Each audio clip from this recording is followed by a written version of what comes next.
ஐயா முகட்டல் ஐயா, உங்கள் ஒய்ஃபுக்கு ரொம்ப சாமி பக்தி என்ன சோட்டானிக்கரை குருவாயூர் என்ன ஊருக்கெல்லாம் வந்துட்டு தங்கத்திலேயே கொண்டு இது பட்டை சாக்கிறது எல்லாத்தையும் செஞ்சிட்ருக்காங்க. ஆனால் உண்மை சொல்கிறேன், உனக்கு சாமி மேலே பக்தி இல்லை. நீ தீக்கா திராவிடன். ஸ்டாலின் திராவிடன் தானே? திராவிடன் என்னது? திருட்டுக்கழகம். அது வேற. திராவிடனாக்கா சாமி மேலே பக்தி இல்லை, அதுதானே உனக்கு ஸ்டாலின். ஆனால் உனக்காக ஜோதியம் பார்த்துருக்காங்க. எங்கே ஜாதகம் பார்த்துருக்காங்க என்றைக்கு சாப்பிடுவாங்கன்னு. யார்? உங்கள் மனைவி துர்கா ஸ்டாலின். ஓகேவா ஸ்டாலின்?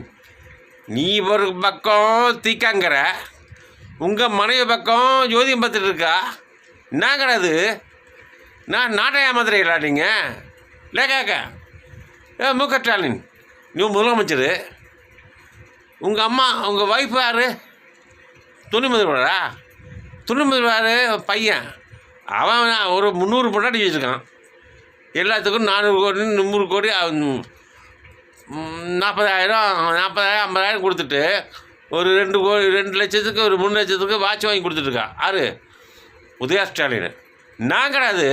குடும்பமே வாழ வைக்கிறதுக்கு தமிழ்நாட்டுக்காரங்க ஓட்டு போட்டு நீ வாழ வைக்கணும். என்னன்னா லூசு பையல தமிழ்நாடு அவ்வளோ லீச்சு வேணா நீங்கள்? ஸ்டாலின் உண்மை சொல்கிறேன், எல்லாம் வந்துட்டு வாழதே வேஸ்ட்டு.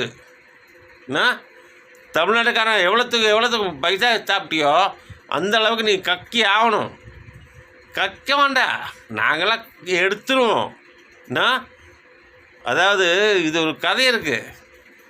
சாப்பிடட்டும், எவ்வளோ சாப்பிடட்டும், பார்த்துக்கலாம். அப்படி இருக்கிற ஒரு கதை இருக்குது. அதாவது சின்ன வயசில் பேசுவோம்.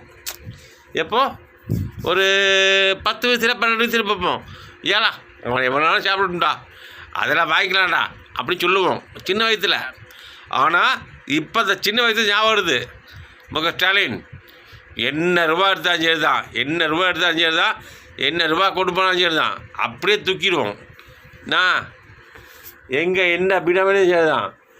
ஒரு பையனை நீ ஏமாற்ற முடியாது. அதுக்கெல்லாம் ஆளில் 2 பண்ணியாச்சு. லூசாலாம் அடிக்கலாம். சும்மா சின்ன பையன் மாதிரி அந்த மாதிரி 88 85 90 இருக்கா. இப்போ 2027 அந்தளவுக்கு கொண்டு விட்ட பசங்களா பார்த்துக்கோ. ஸ்டாலின் சாப உறுதி எனக்கு. ஆனால் உனக்கு கட்சி வராது, திமுக கட்சி வராது, வரக்கு வாய்ப்பே கிடையாது. ஆனால் உங்கள் கட்சிக்காரங்க என்ன செய்வோம் தெரியாது. புரியுதா இல்லையா? வாய்ப்பே இல்லை, முடிஞ்சு போச்சு. உங்கள் கட்சி முடிஞ்சு போச்சு. இதோட நிப்பாட்டிக்கோ. உன்னை நம்பி தான் ஓட்டு போட்டேன் நான். அதாவது நம்பி ரொம்ப நம்பினேன். ஆனால் எங்கள் அப்பா நம்பினேன், எங்கள் அம்மா நம்பினேன், பொண்டாட்டி நம்பினேன். ஆனால் பொண்டாட்டி நம்புற மாதிரி நம்பினேன். பொண்டாட்டி கை விட்டு போயிட்டா, அதே மாதிரி நீ கை விட்டு போயிட்டா. விட்டுரு. பாய்.